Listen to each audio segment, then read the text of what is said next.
Subscribe करा महानुभाव प्रतितीपंथ चॅनलला व बेल बटन अवश्य दाबा लेटेस्ट नोटिफिकेशन प्राप्त करण्यासाठी। दंडवत प्रणाम।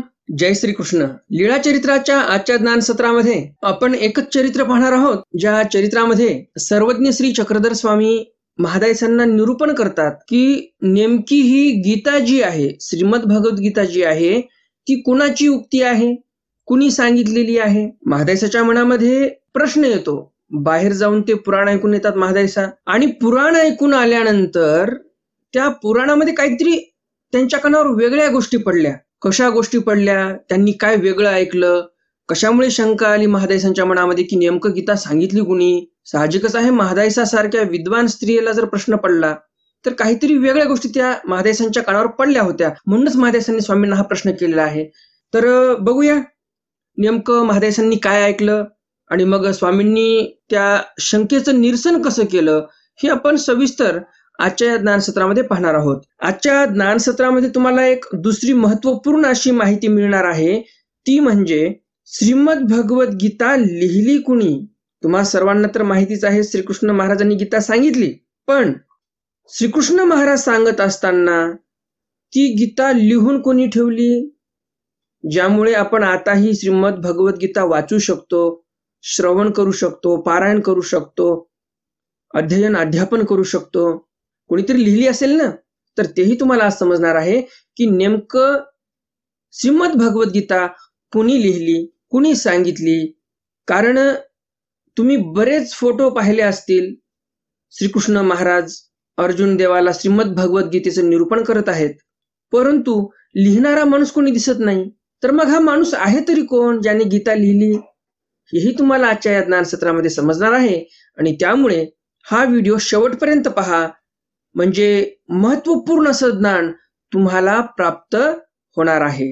नेहमीच्याच प्रमाणे आजचाही व्हिडिओ नक्कीच तुम्हाला आवडणार आहे, आणि त्यामुळे लगेच व्हिडिओला लाईक करा आणि जास्तीत जास्त आपल्या वासनिक मंडळीपर्यंत हा व्हिडिओ शेअर करा, म्हणजे त्यांनाही या ज्ञानाचा लाभ होईल। आणि तुम्हालाही असेच ज्ञानवर्धक व्हिडिओ आवडत असतील तर हे चॅनल तुमच्यासाठी आहे, कारण मी या चॅनलवर दररोज असे ज्ञानवर्धक व्हिडिओ अपलोड करत असतो, ज्यामध्ये नवनवीन चरित्र, नवनवीन तत्व, नवनवीन ज्ञान तुम्हाला मिळत राहत असते। आणि म्हणून लगेच या चॅनलला सबस्क्राईब करा, कारण या चॅनलवर तुम्हाला दररोज एकदम ज्ञानवर्धक असं कंटेंट दररोज ऐकायला मिळत असते। कालच्या ज्ञानसत्रामध्ये मी तुम्हाला प्रश्न विचारला होता, श्रीकृष्ण महाराजांनी अर्जुनाच्या किती परीक्षा घेतल्या आणि कोण्या कोण्या प्रकारच्या परीक्षा घेतल्या, हा कालच्या ज्ञानसत्रातील प्रश्न होता। या प्रश्नाचं नेमकं उत्तर काय हे आपण व्हिडिओच्या शेवटी पाहणारच आहोत। तर मग जास्त उशीर न करता चला तर आज काही नवीन ज्ञानार्जन करूया। दंडवत हो। मी ईश्वरदास महानुभाव सर्वांचं स्वागत करतो आपल्या महानुभाव प्रतितीपंथ या युट्यूब चॅनलमध्ये। आजच्या या ज्ञानसत्रातील लीळा क्रमांक आहे लीळा चरित्र उत्तरार्ध, लीळा क्रमांक 461, गीता श्री कृष्णोक्ती निरूपण। स्वामींनी महादायसांना निरूपण केलेलं आहे की गीता जी आहे ते श्रीकृष्ण महाराजांनी सांगितलेली आहे। हा प्रश्न महादायसांच्या मनामध्ये कसा काय पडला बरं की गीता कोणी सांगितली म्हणून, तर हे आपण सर्व सविस्तर समोर पाहणार आहोत।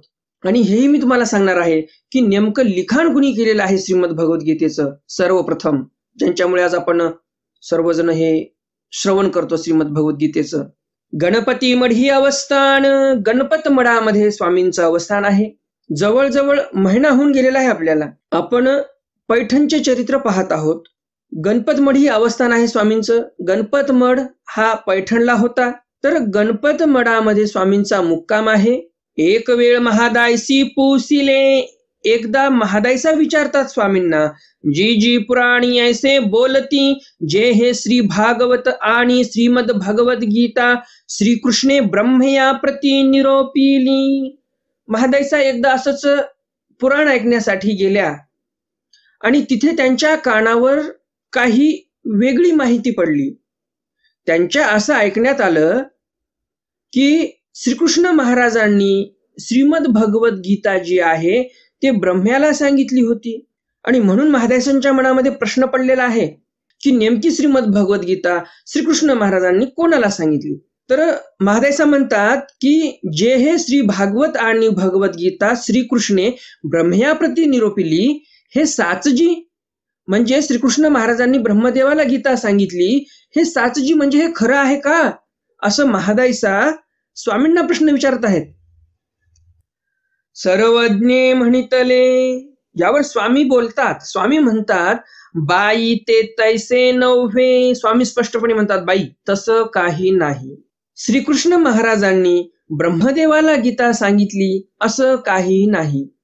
श्रीकृष्ण महाराजांनी ब्रह्म्याला निरूपलेली नाही गीता. ते तैसे नव्हे तसं काही नाही असं देव म्हणतात.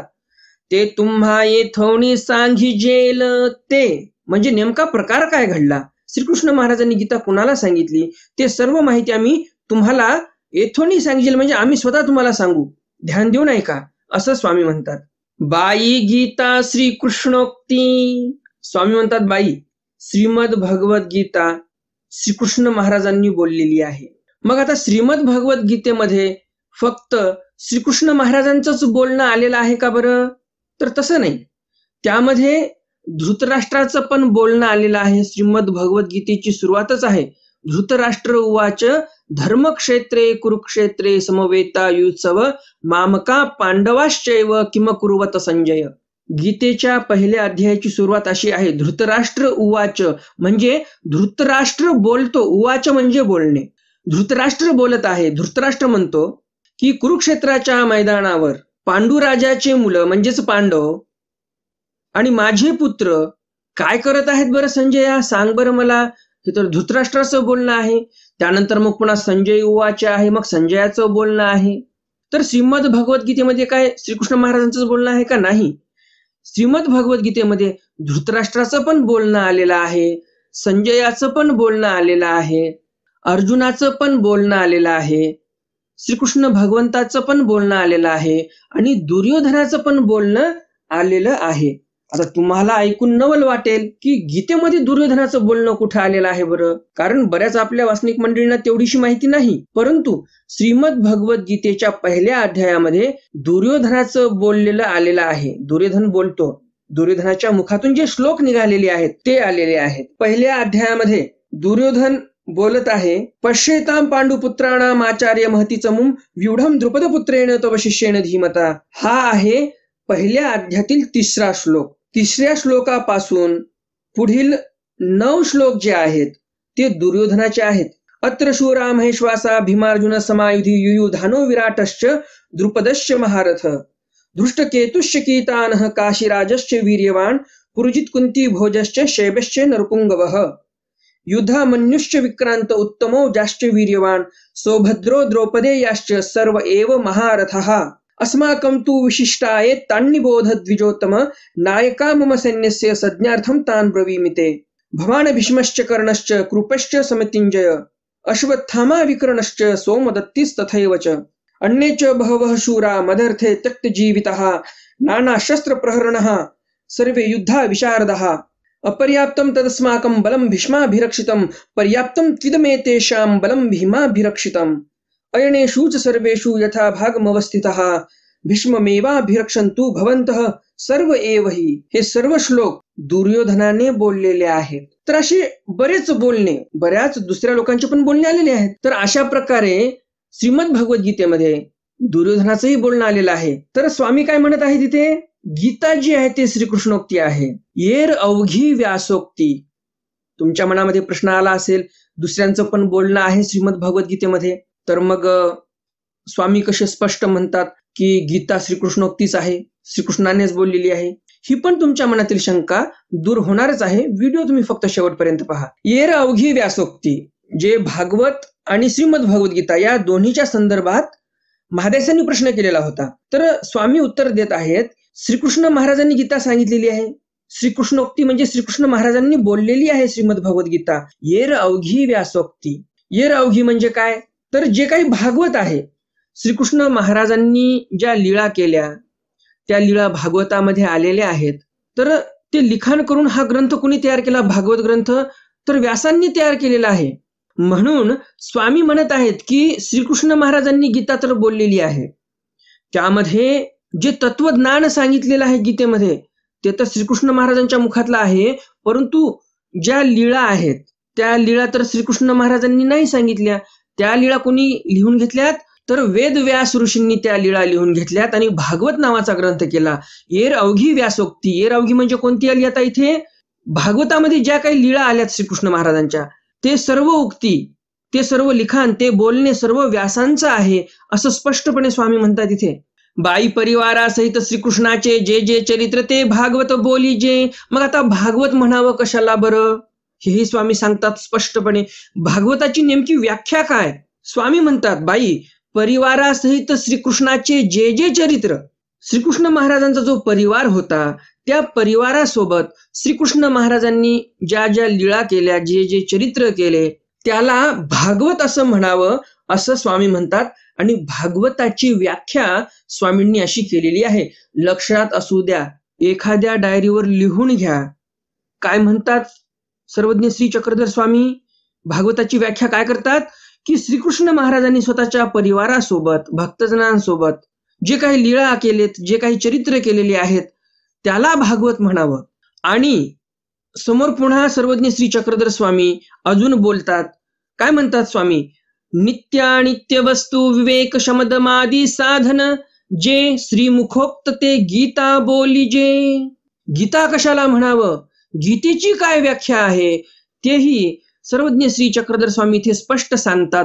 सुंदर अशी व्याख्या गीतेची इथे स्वामींनी केलेली आहे. काय म्हणतात स्वामी? नित्यानित्य वस्तू विवेक. नित्य म्हणजे काय? जो अखंडित आहेच आहे, काळत्रयी नाश नाही. काळत्रयी नाश नाही म्हणजे काय?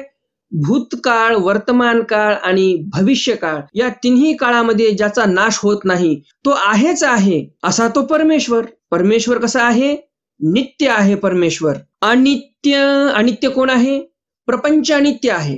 देवतांचे फळ अनित्य आहेत. तर हे जे अनित्य गोष्टी आहेत, प्रपंच, संसार, लेकरं बाळ, आजी आजोबा, माय बाप, हे ते नाते गोते सोयरे धायरे, हे सर्व अनित्य आहेत. नित्य फक्त परमेश्वर आहे. तर सर्वज्ञ श्री चक्रधर स्वामी म्हणतात नित्य आणि अनित्य ह्या दोन्ही वस्तूचा विवेकपूर्ण विचार झाला पाहिजे. नित्यानित्य वस्तू विवेक. नित्यानित्य कोणत्या वस्तू आहेत आणि हे समजल्यानंतर विवेकपूर्वक विचार केला पाहिजे की आपल्याला सोबत फक्त परमेश्वर येणार आहे. जे अनित्य आहे, संसार अनित्य आहे, देवताफळ अनित्य आहेत, ह्या गोष्टी आपल्या सोबत येणार नाहीत, नातेगोते सोबत येणार नाहीत.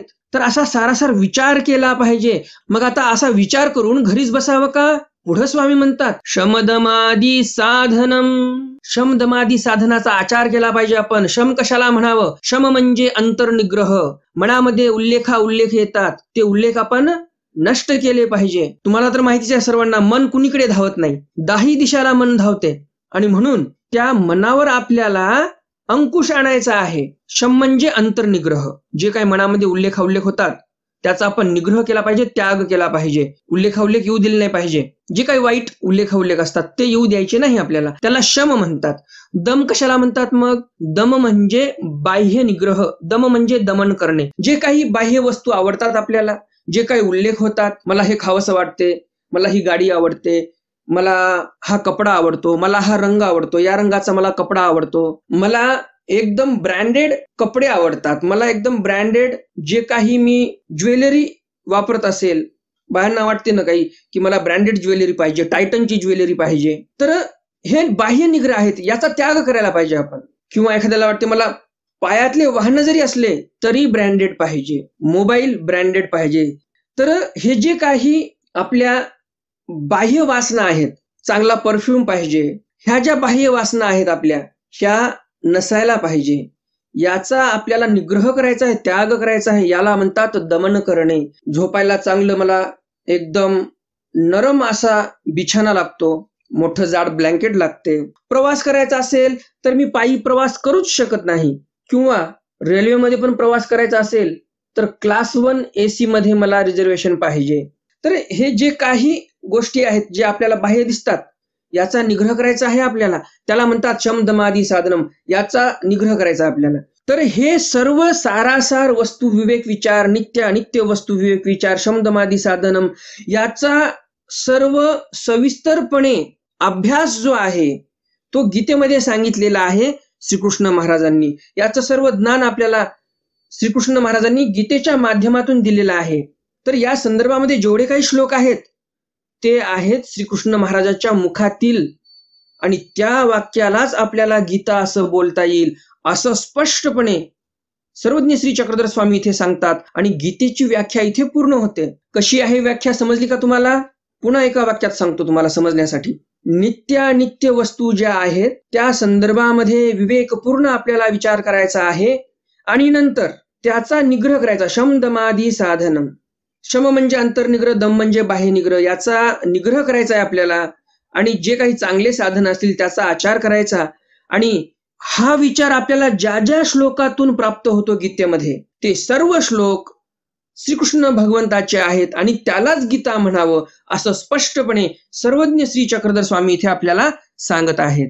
बाई द्वापरी अर्जुना प्रति श्रीकृष्ण चक्रवर्ती गीता श्लोकीची निरूपिली. पुन्हा स्पष्टपणे स्वामी म्हणतात की बाई द्वापार युगामध्ये अर्जुनाला ज्यावेळेस श्रीकृष्ण महाराजांनी गीता सांगितली ती श्लोकीची निरूपिली, म्हणजे जशास तसे श्लोकच सांगितले, आणि तेच श्लोक आता पण चालत आलेले आहेत आपल्यापर्यंत. आता अलीकडचे लोक त्यामध्ये बदल करण्याचा प्रयत्न करतात. श्रीकृष्ण महाराजांच्या श्लोकामध्ये बदल करण्याची योग्यता आपली मुळीच नाही. त्यामुळे असा प्रयास आपण करू नये. त्याचा संधी विग्रह करून पारायण करणे. संधी विग्रह कधी करत असतात बरं?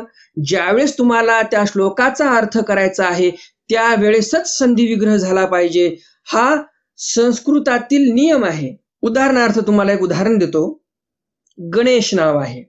गणेश हा शब्द 2 शब्दांपासून तयार झालेला आहे, गण आणि ईश. ज्यावेळेस गणेश या शब्दाचा संधी विग्रह होतो 2 शब्द जन्माला येतात. एक म्हणजे गण, दुसरा म्हणजे ईश.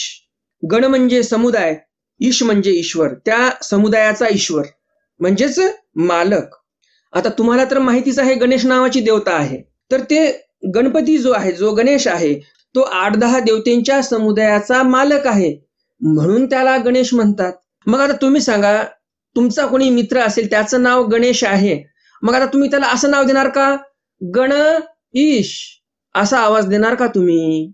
असा जर आवाज दिला तर लोक वेड म्हणतील तुम्हाला, बरोबर की नाही? अहो, साधा एक शब्द जर आपण संधी विग्रह केला तर एकदम लोक मूर्खात काढतील आपल्याला, आणि आपण सरळ श्रीमद भगवद्गीतेमध्ये संधी विग्रह करून पारायण करत आहोत. तर ह्या गोष्टी कुठेतरी थांबल्या पाहिजे. आणि म्हणून संधी विग्रह करायचा नाही. पारायण करत असताना संधी विग्रह करण्याचा फारच उल्हास आला तर सरळ प्रवचनाला बसा, श्लोक समोर घ्या आणि प्रवचन द्या. त्यावर वेगळे वेगळे शब्द करा, संधी विग्रह करा त्या श्लोकांचा, नंतर तुम्ही प्रवचन करत बसा. परंतु पारायण करत असताना संधी विग्रह कुठेही होत नसतो. असे जर संधी विग्रह होत आले असते आणि मनाने आपण जर काही घातलं असतं त्याच्यामध्ये, तर आपल्याला जशाच तशी श्रीमद भगवद्गीता ऐकायलाच मिळाली नसती, पाहायलाच मिळाली नसती. आपल्या महानुभाव पंथामध्ये श्लोकांमध्ये बदल करण्याचा प्रघात चालू झालेला आहे, परंतु आपल्याला श्लोक बदलायचे नाहीत, एवढं लक्षात असू द्या. कोणी करत असतील करू द्या, आपल्याला त्यांच्याशी काही घेणं देणं नाही. माझ्या देवाचं शास्त्र आहे, पूर्वसूरींनी जे माझे पूर्वज होते त्यांनी जशास तशी ब्रह्मविद्या, जशास तशी गीता चालवत आणलेली आहे माझ्यापर्यंत. मला तशी श्रीमद भगवद्गीता पुढच्या पिढ्यांपर्यंत न्यायची आहे, हे लक्षात ठेवा. तुमच्याही मनामध्ये हे संकल्प करा आणि संधी विग्रह केलेली, मनाने श्लोक बदललेली गीता वापरू नका.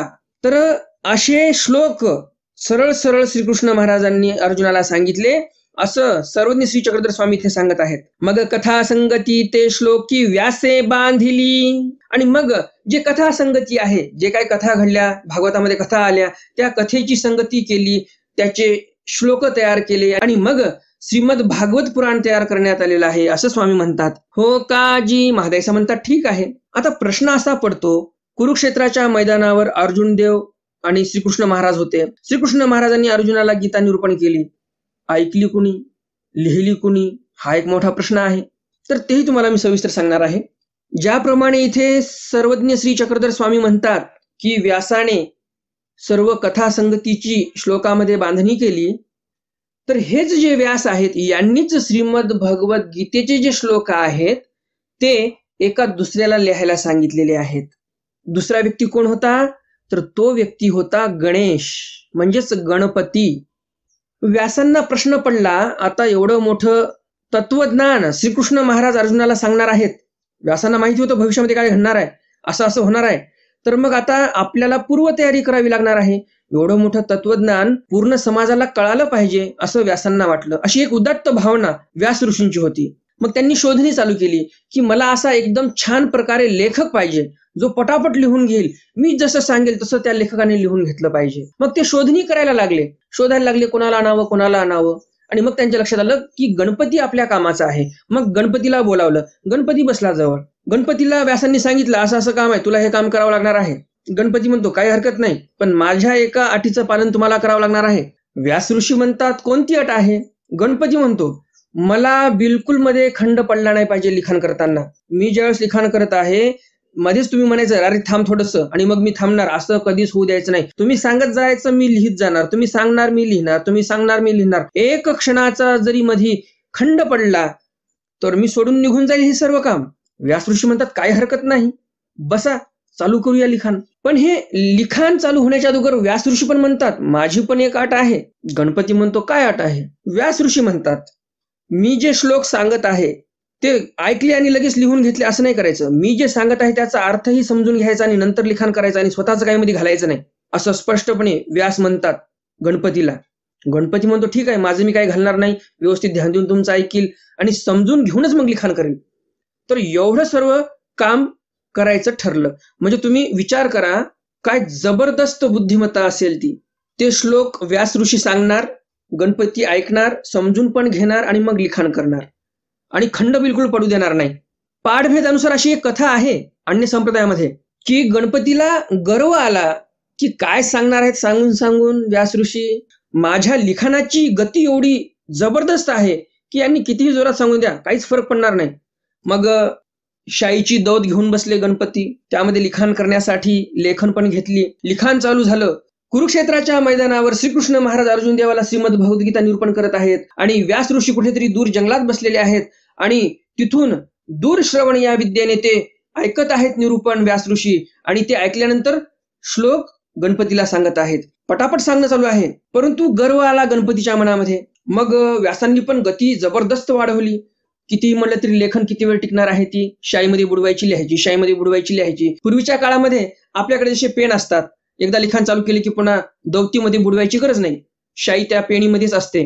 तसं नव्हतं पूर्वीच्या काळामध्ये. गणपतीला त्या दौतीमध्ये बुडवावं लागायची ते लेखन. शाईच्या दौतीमध्ये बुडवायची, पुन्हा लिहायची, पुन्हा शाई संपली त्या लेखणीची की पुन्हा त्या शाईच्या दौतीमध्ये ती लेखन बुडवायची. तर असं लेखन चालू होतं. व्यासांनी गती वाढवली जबरदस्त, लिखाणाची गती वाढली जबरदस्त. लिहिताना लिहिताना असं स्पीडमध्ये लिहिता लिहिता लिहिता लिहिता लेखन तुटून गेली. व्यासांचं सांगणं चालू तिकडे. मग गणपतीला प्रश्न पडला आता काय करावं, लेखन कुठून आणावे वेळेवर.